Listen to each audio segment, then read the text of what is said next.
২৮ April রবিবার বিকেল ৪টার সময় মুন্সিগঞ্জের টঙ্গীবাড়ি উপজেলার জশলং ইউনিয়নের ৪ নং ওয়ার্ডের নৈদিঘির পাথর গ্রামের টুনিশা সরকারি প্রাথমিক বিদ্যালয়ে তৃতীয় শ্রেণীর ছাত্র রবিউল ইসলাম সিঁড়ি কোঠায় আটকায় পড়ে।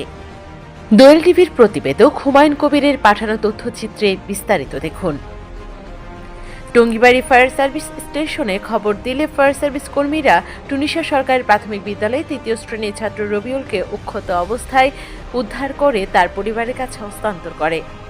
ফায়ার সার্ভিসের উদ্ধার কাজটি সফলভাবে সম্পন্ন করায় এলাকাবাসী ফায়ার স্টেশনের কর্মীদের প্রতি কৃতজ্ঞতা প্রকাশ করেন।